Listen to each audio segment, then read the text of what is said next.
Hello YouTube, this is Morgan Airspeed Prime here with my next Star Wars video. This is going to be my review for Andor Episode 12, the Season 1 finale. We do know there is a Season 2 coming, but it probably won't be until, I think people were saying 2024 or something like that, so that's that.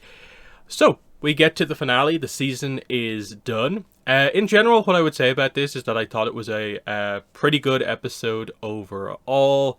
As a finale, I thought it was actually pretty good until I felt it made some sort of questionable decisions, mainly when it came to where it ended a lot of the character plots on. It felt very abrupt, like a lot of the episodes in the middle of arcs have felt abrupt when they came to an end. Like they didn't know what scene to end on to make for a good lead into the next episode, so they just end it on a scene. That's kind of what happened here. So I guess season 2 is just going to be less like we start with something new necessarily, but I suppose we'll have to get into something new after resolving what happens here. But I tend to prefer seasons have a decent bit of sort of wrap up to their own plot. Whereas I felt like I still think there's, at the start of season 2, quite a bit to sort of resolve coming out of this. Just in terms of almost nearly every plot, there's okay, what happens here? And it's not in the sense of I'm so excited to see what happens next. It was just, that is a weird point to end on. They're going to have to do some interesting things next time out. So I think it deserves a little bit of criticism for that. But like I said, overall, it was pretty good. We built up to this quite nicely. All the characters coming to Ferrix for Marva's funeral and the trap being set, but would they be prepared for basically the spark of rebellion actually kind of coming into play here? And of course we see that they weren't overall. If I had an issue with this episode, it's just that by the end of it, I do still feel that a lot of the more kind of secondary characters I don't feel particularly strongly about. So say Bix, for example, I'm kind of I don't particularly dislike or like this character. I think that a lot of the characters are just there. And my focus is mainly on, I think, Andor, Deidre, Cyril, Mon Mothma, and a little bit Luthen, of course. And then maybe kind of Vel, sort of, just because it seems like we're only really getting into sort of Cinta's plot in a way through Vel, whereas I'm not quite seeing what they're doing with some of the other characters from Ferrix necessarily. And I suppose that was evidenced by the fact that they were pretty willing to just kill off some of the more secondary characters, and they just had a little core group survive and leave, which was another sort of weird point, that the main characters who actually sort of incited this actual incident are the ones who escape off world and seemingly leave the rest of the people there to just be potentially beaten down by the Empire even more. There was that slight sense of does that not come across a little bit weird? I get it. The characters who were doing it were getting their friends out, but it just came across a bit weird overall. But in general, the how the actual kind of rebellion properly sparked was quite nice. You could see just the fact that okay, the Empire had set up rules, they expect them to be followed, but then immediately you see that okay, they're not obeying the amount of people involved, and the Empire just sort of let them get away with that, and they just kind of walk through. You see that they kind of, I think they started ahead of time. I think they're saying there's still a few hours left, so they just go ahead with it at the time they asked for initially, not what they were told, and the Empire's forced to go along with it because they have this trap in play. And obviously the tensions rise. You see the guy on top of the tower banging on the metal, and it's pretty intense as they walk towards the riot kind of guards. And then it's going okay. Things have simmered down a little bit. They have the sort of ceremony with the brick and so on. There's no particular twist with Marva other than she had, I guess, pre-recorded some final words to be projected by the droid. And obviously she just talks about how she's honored. So the Empire actually lets this go on for quite a while. And it's only when she starts to, towards the end, get into her whole, basically, fight the Empire kind of bit, kind of start a rebellion, that they actually step in. And obviously the inciting incident here is the guy tipping over the droid, and that just immediately riot happens, basically, and we're in full scale combat in the streets kind of once again. And the setup is quite interesting because you see, like, they position all the characters around here. Luthen does end up here as well, and Deidre is kind of like trying to find where Andor is. It's revealed that one of the guys from Ferrex has sort of kind of told on him, basically, switched sides for preferential treatment here. And so it seems like Andor's about to be captured, but then he isn't. You see, like, the Cyril thing is interesting because they never particularly made it clear, okay, like, he's coming here, but for what reason necessarily? He's watching this play out, and then he spots Deidre, and that, it takes up his focus. But it was unclear necessarily what he was exactly otherwise trying to do, because he didn't really seem like he was searching for Andor as much. I guess he was monitoring what the Empire were doing to maybe try and get the jump on them that way.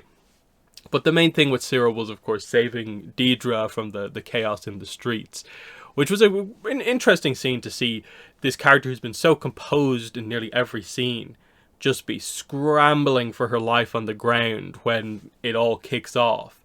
And he saves her by acting like basically one of the rebels and holding her at gunpoint, which led to a pretty interesting scene where she realizes that she's been saved by this guy who they had some interesting interactions before with a very different dynamic, and now it seems like the fact that he has saved her has immediately created a bit of a different dynamic. So what exactly is going on here is a weird one, because of course he seems kind of obsessed with her, sort of, but now he actually seems to have potentially earned a little bit of respect from her, because of course I think she dismissed him as being completely incapable because he was just part of an incident where things went wrong and he wasn't able to help as much as he maybe could have.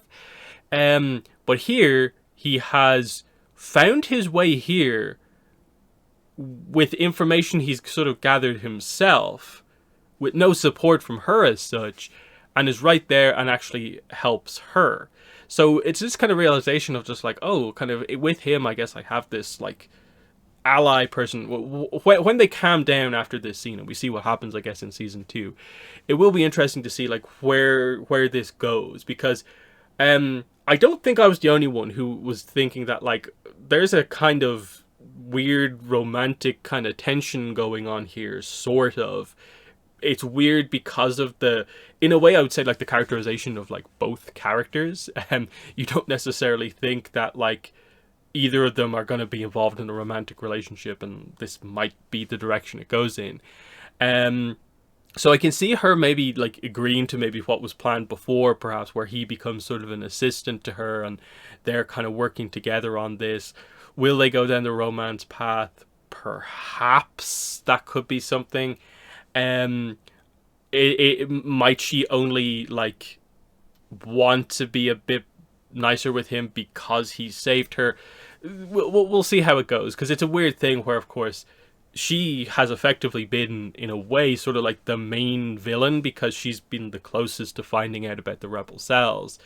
And then Cyril has been in this weird position where he's also trying to hunt down Andor. But what's interesting about him is that his presentation is sort of as just the character who wants like actual justice done. Yes, he's ultimately supporting of the Empire because I think he truly believes that with them there can be like this actual true stability, and I don't think he fully himself agrees with aspects of the way the Empire does things, but that it can be better, it can improve. So I don't know, it's going to be an interesting one to see like within this dynamic, like if one or both of them going forward begins to become disenfranchised with the Empire, or whatever way they go with this, because I'm guessing what's going to happen on Ferrix, because they otherwise had everyone escape, is that this will be viewed as being sort of a victory for the rebels, but it might end up being a thing where the Empire kind of sort of retake control roughly or something like that. Maybe they'll be forced to retreat, but the Empire will have to view this as being a failure of some sort, because once again they weren't able to get Andor, people escaped, and others will hear about this. This will spark more rebellion ultimately. And it's meant to be that sense of the Empire is tightening its grip, and here is people getting through. So we'll see what happens there. The Mon Mothma stuff was sort of interesting, because we had what seemed like two scenes that were basically presenting the idea that it seems like she is going in the direction of doing what needs to be done for the rebellion. In that the scene in the taxi basically was, I think, basically meant to set up the idea. She knows that the driver is a spy. And seemingly out of nowhere, she just accuses her husband, of gambling. And really goes in on it, like this is sort of like illegal what he's doing. And I think this is meant to be a sort of distraction of like, well, if the main topic of discussion that comes up is actually the husband doing something that seems like it's gaining money, that would be a distraction from what Mon is actually doing with her kind of unusual banking kind of stuff going on. That's the way that this actually worked. So it seems like she's ultimately going to be willing to let her husband maybe go down for this, if that's what's kind of found out to be the problem. We'll see how that happens, I guess. That's kind of the other weird thing here, is that the only other Mon Mothma scene that we have is right at the end, just the sort of like teaser of like, oh, I guess she tells her daughter about the potential betrothal type thing, and they have this meeting that was arranged. We don't see any of it. It's just the door opens, Mon Mothma is there, and you can tell that I think the daughter is okay going ahead with this, because again, from the last episode, they set up that she seems to be very much someone who follows the customs, and so she, I guess, is good with this. Perrin doesn't seem to have much of an issue with it. Mon, you can tell it's a bit of a struggle that she's letting this happen, but she has to do it to get the money, basically. So I think this is just the example of, like, at the start, we maybe had a Mon Mothma who was fine with things when they were going smoothly, but now realizes she has to take riskier tactics and, in a way, kind of put more people at risk. And basically, the idea is that she might have to sacrifice her family for this. Not by having them be killed, but that potentially going forward, that her daughter might be more associated with the family she potentially is marrying into, and her husband might be in Imperial jail over what's happened here, but that this is what needs to be done. It is an interesting one, because obviously you can tell she cares about her daughter, and maybe this is some sense of like, this is what I have to do for the sake of the galaxy. She will be safe there, even if it's a weird thing where like he's sort of a criminal, but he doesn't seem like the worst class of criminal, and there's some interesting stuff going on there. But I think Mon Mothma's plot kind of highlights the idea of like, this didn't feel like a full arc or anything like that, in that her arc is very small and subtle in terms of what actually like happened. It was about money, effectively start to finish, more so than the politics aspect or anything. They basically focused on family, money, and that whole dynamic. And sure, it was a interesting exploration of it, but it was quite a few scenes to, I think, not accomplish as much as maybe you would think. And again, it's leaving the potential results of this and any real hint about what exactly is going to happen until the next season. And I don't think that's a particularly strong cliffhanger. And it's just like, I guess season 2 is more just like Andor part 2 more than anything, because it doesn't really feel like we're fully kind of changing the core dynamic here as such. Because even the Andor stuff is ultimately going back to the start, and it's sort of highlighting that his arc, even in the grand scheme of the series, has been quite small. It's the idea that he he has all this potential to actually be a good rebel operative. He joins on a mission that is ultimately successful, but leaves because he's not committed to the rebellion. Things happen with the Empire that begin to make him actually dislike and distrust the Empire. He loses his mother, a rebellion happens, and he is more likely to join the rebellion now. Now, the cliffhanger is, will Luthen kill Andor or not? But the grin suggests that, like, you're in now, aren't you? And they don't talk enough to get any details, really, but I think the idea is that Luthen saw what Andor's mother said and kind of is like, okay, this kind of runs in the family here. And even though I suppose he doesn't know about, like, Andor being in prison, I think he can maybe tell that something has changed within Andor, and it's like, I think I've got a really good operative here, that we don't need to kill him anymore. So we'll see how exactly that goes, because that's probably the most interesting thing, is now to see, okay, an Andor who now seems like he is willing to maybe join full-time the rebellion. How does he get incorporated, like, into things fully from here? Is he going to just be working for Luthen? Or will Luthen send him and Vel and Cinta or something like that somewhere? Will they team up again? What exactly is going to happen? Because again, the whole Vel and Cinta thing, just a little sidebar here, was just kind of like, okay, they get to see each other again. And I think they're leaning in the direction of, obviously, like, that Vel cares more about the relationship than Cinta does. In that they both care about the relationship and the rebellion, but the one that they prioritize is different for each of them. And that seems to be present here, but they're not seemingly taking them in the direction where it's like full on, there's nothing left of the relationship anymore, because it seemed like when she said, like, come away from the window, they actually were going to talk properly. So it's not that, like, Cinta is just no care about the relationship, but again, not really giving that one a lot of focus for a show that feels like it has the time to, like, give everything the time it needs, but surprisingly some things maybe not getting as much focus as they should be. That's a little weird. They have, like I said, all the kind of Andor's friends and stuff like that leave on a ship. He and Luthen have their kind of confrontation in Luthen's ship. So again, it's this situation where, like, we still end with, like, in the scene, like, action still happening in the scene on the planet, and the season just ends. So it will be interesting to see, do we just pick up in the middle of action still next time out, or do we just skip past all of this and retroactively explain that, like, okay, here's how all these different situations resolve themselves? Because like for instance, like, how does Deidre get off world here? Do the Empire take over Ferrix again, or do they have to retreat and this is a full victory for the people of Ferrix?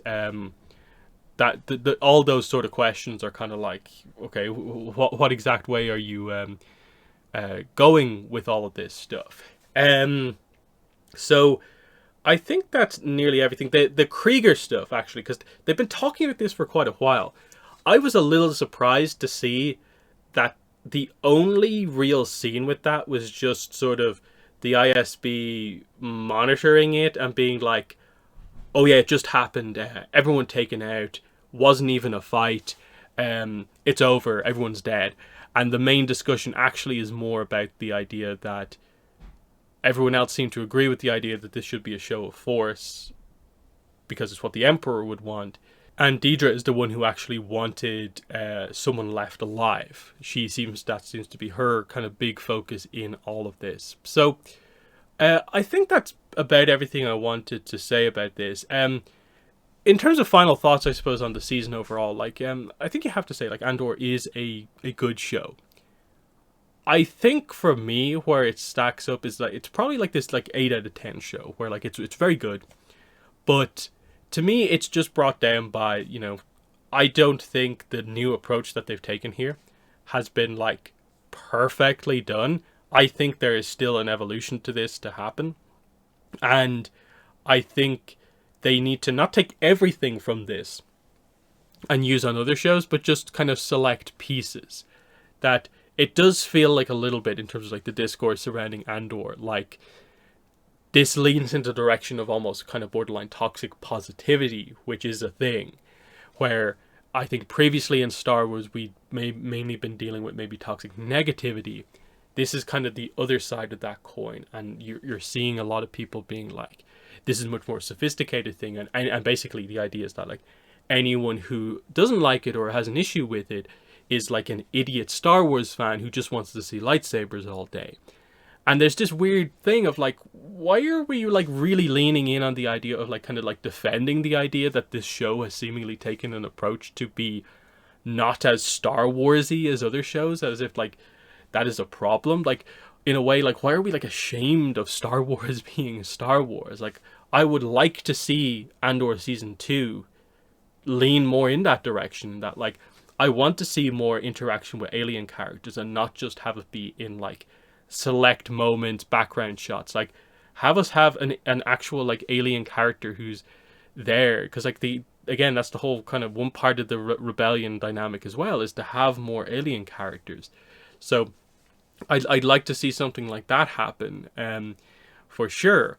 And that's just the thing with this show, is just that it feels like all of the discourse surrounding this has either been, it's the best show ever, it's amazing how much better this is than every other show, as if like we're just ignoring the fact that like Mandalorian, even Book of Boba Fett to some degree, and Kenobi were all praised like to a certain degree, but you'd never know that based on the way people talk about those shows now. That like people are acting like they're terrible, that this is the only time Disney has ever done something good with Star Wars, which I don't really like agree with, that we're so quick to just be like, and because this is good, it therefore makes the other thing bad. Whereas to me, the problem with Andor, and it's maybe more of a personal thing, is just that I don't think the core premise of the show is the most interesting thing that you can do in Star Wars. To me, that's what holds it back.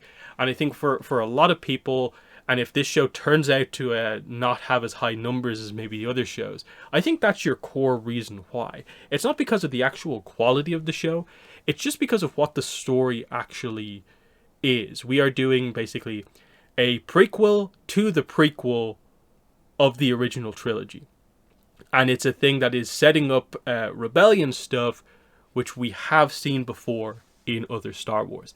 It's being done well, but is this necessarily the story that we really, really want to see?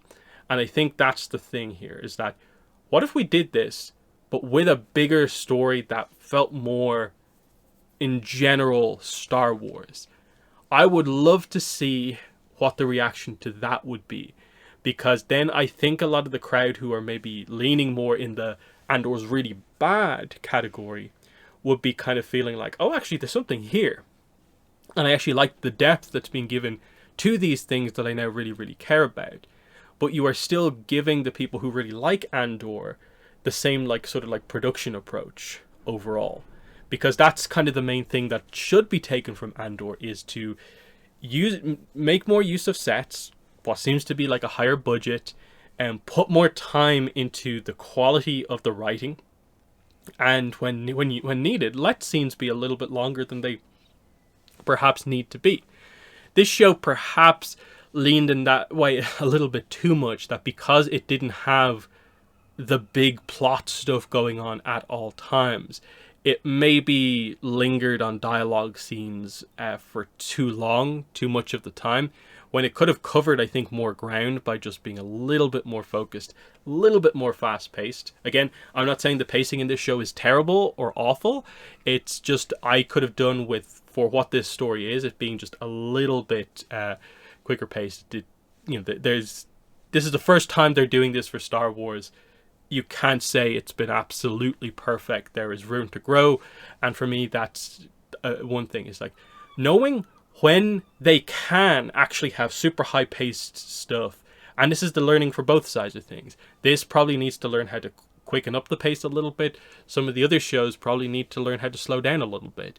But a lot of this does come down to the fact that, hey, this relatively sort of like, not super kind of the story that most Star Wars fans would immediately be like, that's what I want to see, was given 12 episodes, whereas other seemingly important plots in like some of the other shows are only given like 7 episodes to go on. And it's just that sense of, do 7 when your plot only needs 7, but if you actually have a lot more to say, give them the full 12 episodes. And that's what needs to happen here, is just taking the best of both worlds going forward. Because, you know, aspects of this were really strong. And it's to the point where, like, we got that kind of after or mid-credit scene, whatever way you want to call it. And I was kind of like, my reaction was like, I thought that was cool to finally answer the question of what they were building in the prison. But based on what I had seen of the Andor kind of fandom up to this point, I'm kind of like, wait, based on what they've said before, they are going to dislike this because it's a very clear-cut connection to a big Star Wars thing in the Death Star. And I thought we didn't want that in Andor. So is this a negative, or are we cool with this because Andor is actually doing it now? That it's okay to have, you know, these more fan servicey moments because this show is doing it. But it's weird because we were highlighting the show for not doing it when it wasn't, but now we're like, oh, it's doing it too, great. And I'm wondering, like, for this show, is there a point at which people would get frustrated if someone actually shows up or something like that? Because that's the point of this, is like, we are ultimately setting up the rebellion, which ultimately comes to a head in episode 4, 5, and 6, when the likes of, you know, Luke Skywalker and so on shows up. So, you know, we're not that far removed that, you know, these references shouldn't happen. And again, the whole point that I'm making here is just the idea of nuance. I, in general, really like the show, but have like a few problems that to me makes it not perfect, which is, I think, about where things should be on this show. And in a way, it's not the most helpful when you have just, you know, the show is really good and it's like, well, so there's nowhere to improve, because you're not telling me where, like, you're maybe having slight frustrations. Maybe in the earlier episodes people were saying little bits and pieces, but I'm not really seeing a lot of it in general with these episodes, which I find to be just a bit of a weird thing. And I think that's just Star Wars fandom these days, that no one agrees on everything. Everyone has issues with bits and pieces that, like, a lot of people, including myself, don't like the sequel trilogy. And I think it's been clear that, you know, even Lucasfilm themselves acknowledge they probably don't want to do stuff like that again. That's why we haven't seen other Star Wars movies. But there are people out there who really love the sequel trilogy. The High Republic, which I really like, a lot of other people really like, other people will not give the time of day to whatsoever. And then, like, it's just been weird to see, like, say The Mandalorian was viewed as being like the big return of Star Wars, like it's getting Star Wars back on track. But now, because of this show, people are like, The Mandalorian isn't it anymore. And it's just like, you know, no, the Star Wars fandom's never going to agree on everything. That's just what it comes down to, a lot of the time. And that's why, like, I'm comfortable with my opinion, even if it seems like a bit of a rare opinion about this show, just being that, like, it's very good, but there are some problems. It just feels like that's almost the hot take with this show, is to be like, but it has some slight issues. Like, how dare you have slight issues with this show? It kind of feels like. But anyway, they're my thoughts on episode 12 of Andor, the season 1 as well. But in the comments, let me know what your thoughts are. But that's been the video. Thanks for watching, and bye.